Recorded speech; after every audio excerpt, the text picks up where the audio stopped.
was racist. This was completely without precedent, namely that a time-honored Jewish ideal is now seen as fundamentally contradictory to American ideals of egalitarianism.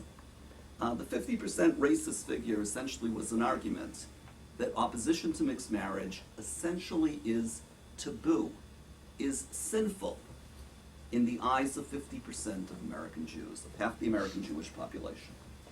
Only 25%, only 1 in 4, essentially means half of the other 50%.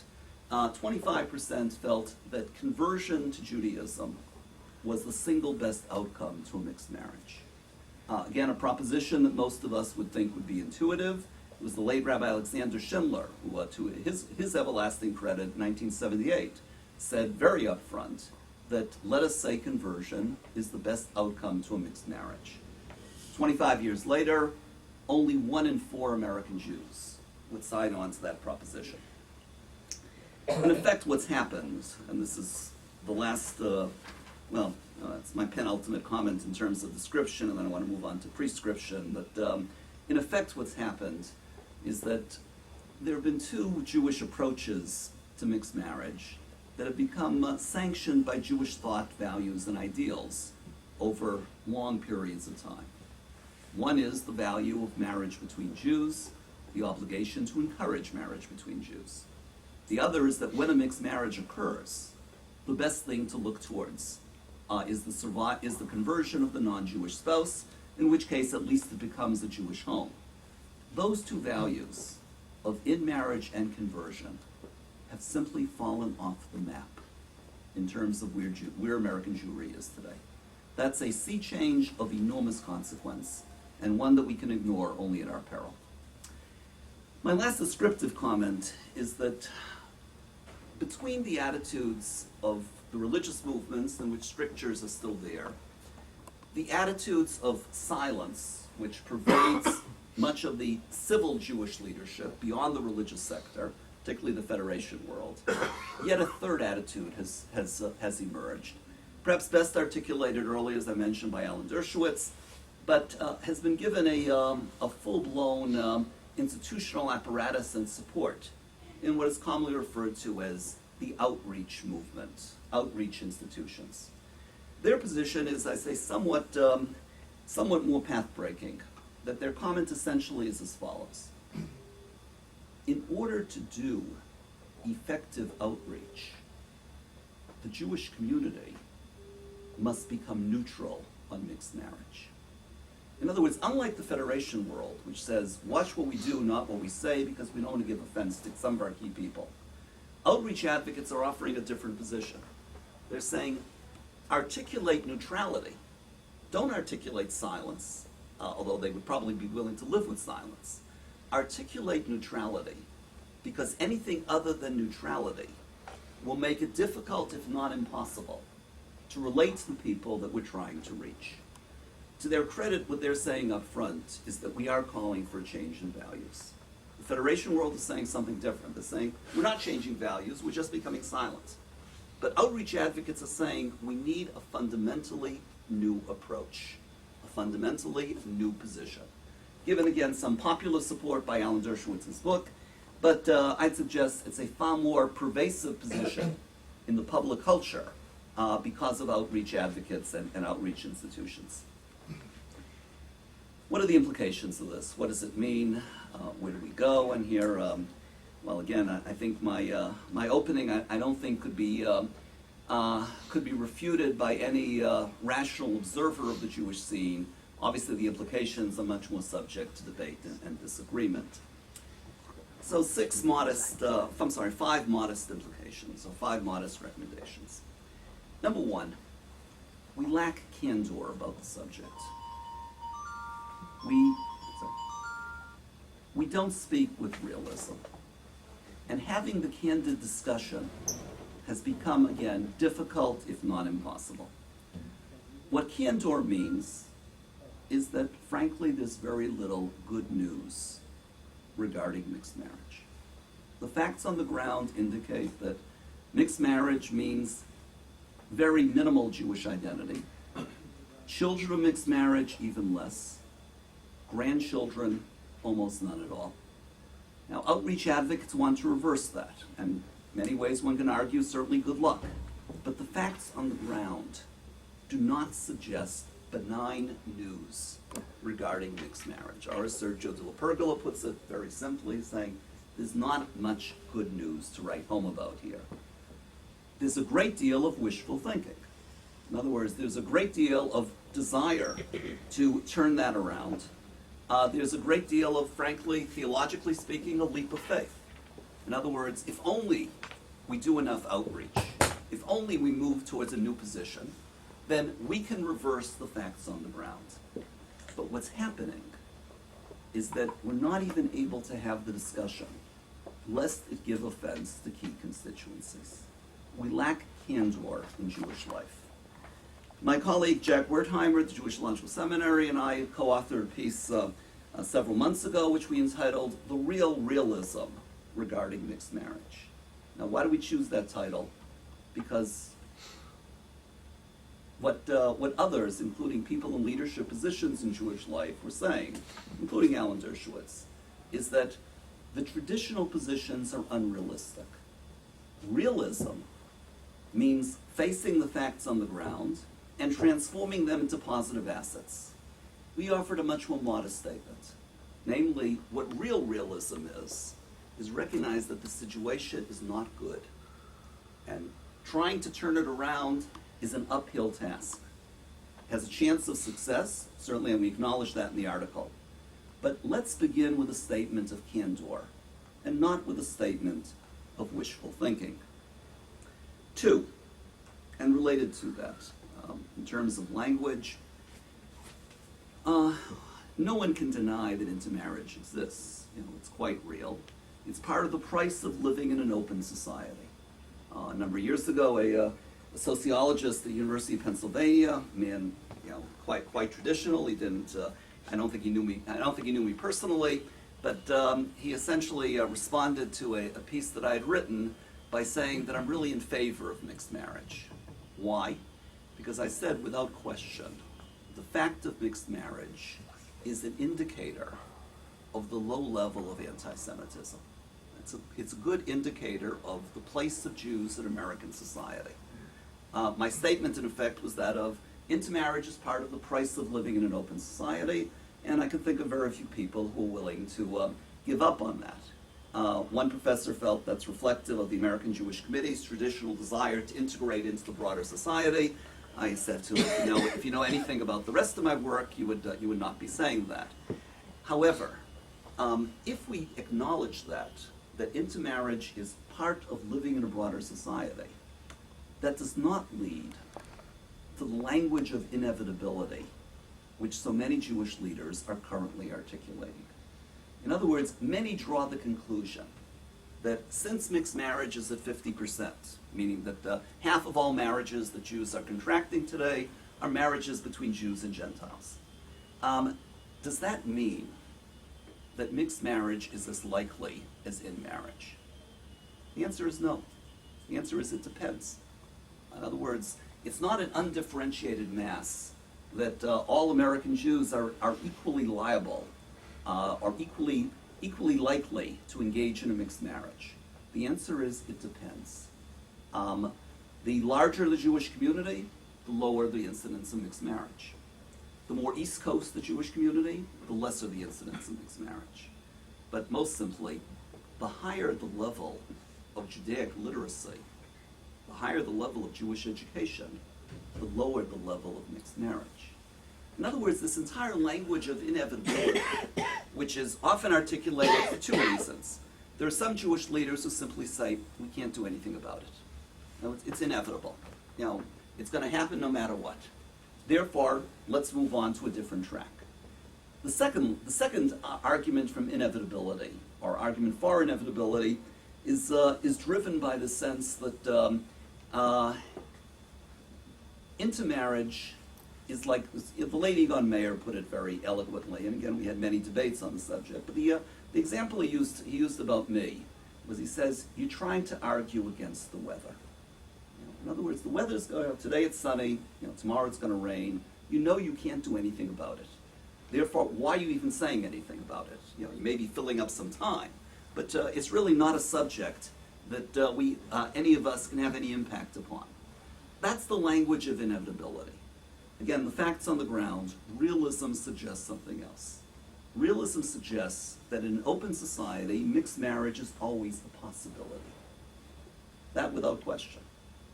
But what we say and do can either increase the possibility or decrease it, you know, depending upon what we say and do. Or as Shoshana Cardin, one of the most well-informed and articulate of Jewish leaders, has argued many times, I cannot guarantee that my grandchildren will marry Jews.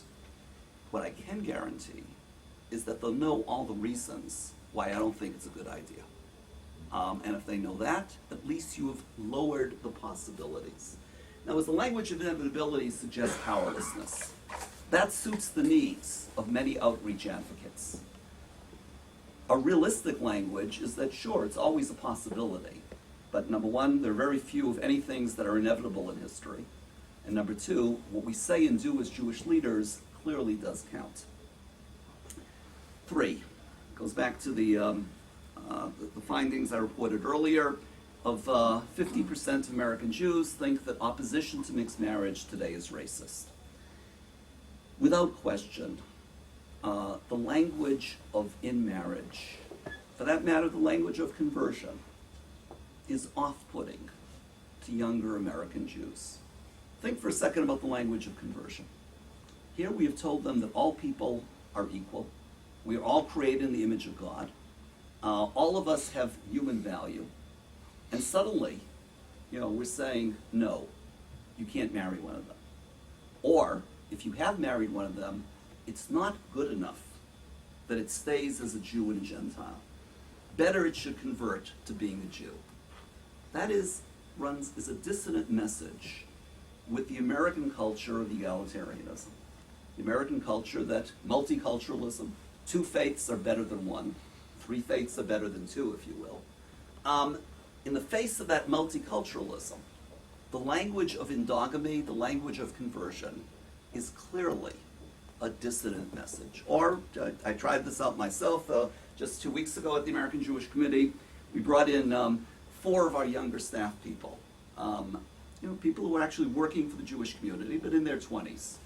And we asked them, what is your major complaint about Jewish leadership today? And they said, all 4 of them said unequivocally, the language of conversion, the language of in-marriage, runs counter to what we think about ourselves and how we define ourselves. Acknowledging that fact, that the language of endogamy, the language of conversion, is counterintuitive to the values and mores of America, the question is, what do we do about that? Now, I don't dispute the fact. What I do dispute is the solution. Namely, and here one leaves the field of sociology and goes into what I think ultimately determines our values. Jewish heritage, Jewish culture, Jewish philosophy, and Judaic religion. Namely, the common denominator behind all of those has been the willingness of the Jew not to affirm the status quo, but to protest the status quo. This is the wisdom of the late liberal theologian Emil Fackenheim. It is important, but I think underrated or much neglected book. He's been widely cited on the Holocaust. What was often missed was one of his last books, simply called What is Judaism?, where Fackenheim defined Judaism as a willingness to challenge the status quo. Judaic prophecy, which was so central to the reform movement that he was very much a part of, was less about social justice than it was about the prophet being willing to articulate a message that ran counter to the dominant messages of society. The trouble with that is that it takes a great deal of will, of courage, of verve to be able to stand there and articulate a message that no one wants to hear. And in that respect, again, the prophetic metaphor is a particularly apt one. Prophets were hardly the most popular of Jewish leaders.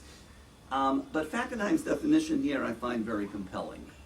Namely that what is worthwhile about being a Jew is precisely a willingness to articulate a counter message, a distinctive message, a different message, The Havdalah ritual to me has always expressed this beautifully. Why is it the Jew chooses to end the Sabbath with a statement of distinguishing between sacred and profane? Because ultimately it's a language of we make distinctions. At a time when many others would say it's all sacred or it's all profane. That ability to distinguish is in many ways a very unpopular capacity. Because there are plenty of people who are on the profane who like to be thought of as being sacred. But it's precisely that willingness to make that distinction that we mark on the calendar-wise in the way we define the Jewish week and Jewish time. But on the philosophical level, what it is a statement of what it is to be a Jew is protesting the status quo. And that leads to a fourth reflection, to go from the realm of philosophy back into the realm of Jewish communal policy. A fourth reflection or implication is that one of our enormous difficulties in addressing this issue is that Jewish leadership operates on the principle of consensus. We operate well when we say things that are inherently uniting. One of the great victories of the post-1948 period was creating a pro-Israel consensus. Couldn't have anticipated it. We had Zionists and anti-Zionists, American Council for Judaism, and the Zionist Organization of America. The pro-Zionist consensus prevailed, and that enabled effective Jewish leadership to take action that would form a pro-Israel consensus within American society that has transcended both liberal administrations and conservative administrations in Washington. It's been beyond party politics. But that's the principle of consensus. We were equally effective on the issue of Soviet Jewry, precisely because it was able to hit a consensus within the Jewish body politic, and thereby be able to hit a consensus within the broader American body politic. We clearly have a consensus on anti-Semitism, because if there's anything that unites Jews more than anti-Semitism, you can't imagine what it would be. But in the 1990s, Jewish leaders said that the most critical problem we face is Jewish continuity. And a good number of things have been tried. Just this past week, the Birthright program was here. A remarkable program because no one would have anticipated that you'd have 100,000 Jewish youth participating in Birthright. The numbers visiting Israel back in 1990 were minimal, about 7,000 per year. What Birthright did was cause a change of atmosphere within the Jewish world. We have much larger numbers in Jewish day schools today. The last figures on day schools indicated that total enrollment in North America was 212,000, as opposed, say, to 1960, when the figures were at 90,000. And far fewer Jewish children in 1960, when it was the height of the baby boom, than in the year 2000, where the numbers of Jewish children are minimal. So it's not as if the continuity agenda has been without successes. But the problem with the continuity agenda is that we're comfortable addressing issues that evoke a consensus. The continuity agenda is inherently divisive. We are far more divided over the questions of what it means to be a Jew, over questions of what is a Jewish family, and certainly over the questions of what are Jewish values. And that leads me to the last point, that the ultimate challenge for Jewish leadership is to recognize its responsibility of preserving the collective welfare of the Jewish people.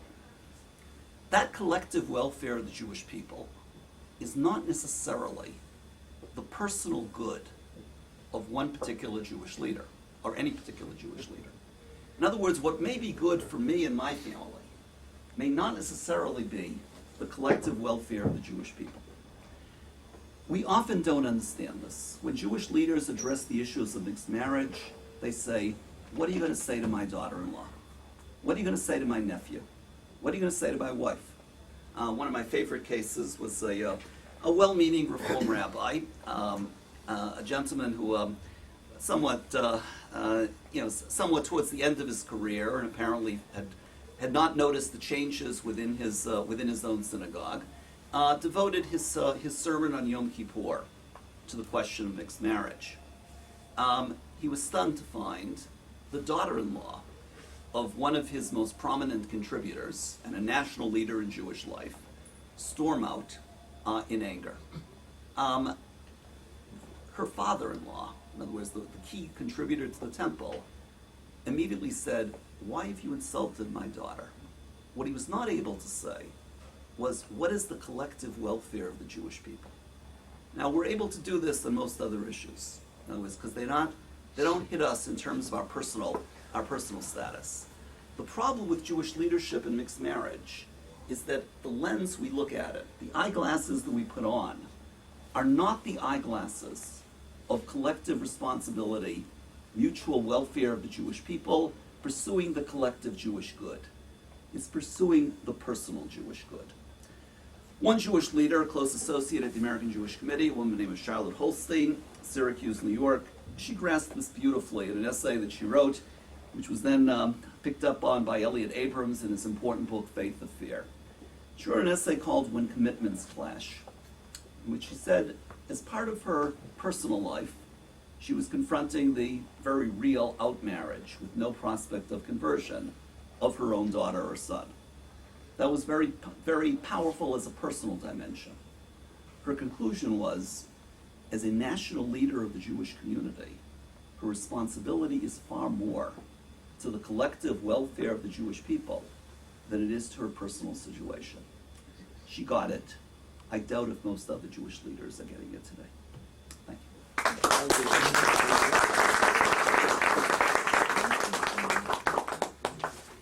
Thank you, Stephen, for this exceptionally well-structured introduction. And as usual, we'll take questions in the hope that I can note them fast as they come. Professor Schmuel-Sandler, Dr. Falk, Isi Liebler, Dr. Ephraim Zurow. Schmuel. Thank you very much for a really beautiful presentation. However, I want to ask you. You could take the microphone.